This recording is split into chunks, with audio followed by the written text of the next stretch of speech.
we recognize in a country like ours, when you have a number of ongoing developments, there's going to be competition for the kinds of employment that you would wish to have. Of course, we're going to look locally and locally first, but at the same time, the point of this slide is that we're prepared to augment and enhance whatever resources are here to ensure that once we build an outstanding and excellent product, we have the commensurate labor force to ensure that we have long-term viability of our development.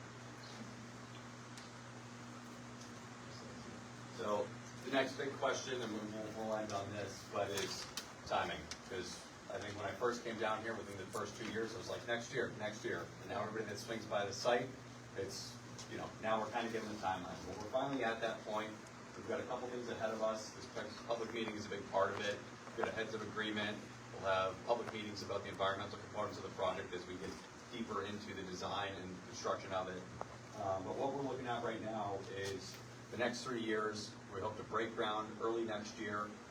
Hopefully start golf Q2 of next year. And then that's when you'll start to see these jobs pop up, because that's when construction is going to be kicking off. So for the next 3 years, and Brian touched on it, we're looking at, at peak around 700 jobs a year that we need, full-time employment as we try to make this development happen.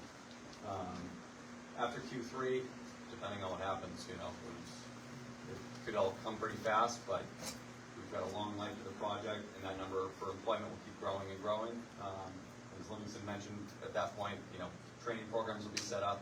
So if you have no experience on a golf course, your training as we start to get ready for that, or maybe you're a caddy on the golf course, but you start up, and then in 3 years you can be out, working on the golf course, and that's how we kind of create the careers throughout the community when you don't have a specialist for it, and it's not something that we don't want to bring people in. Somebody might come in to help train people on it, but the goal is to really provide jobs for the community to help make this product that we're selling work.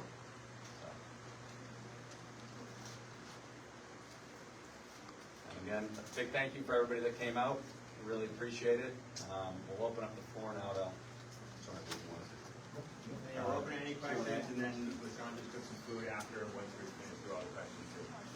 What's that? I'm just going to take charge of the questions. All right, so this is the part based on the amount of persons that we have here. You're excited, you are passionate about what is going to happen in your community. So the floor is now open to questions and answers. So what I'm going to ask, and sort of you do this not only passionately, but decency and order. You can just form a line here for me, please. I know we're trying to get the mic set up for you, but as many persons who may have questions, can you just come forward for me, please? Don't be shy. No, that's why you're putting on here. This is your island, your community.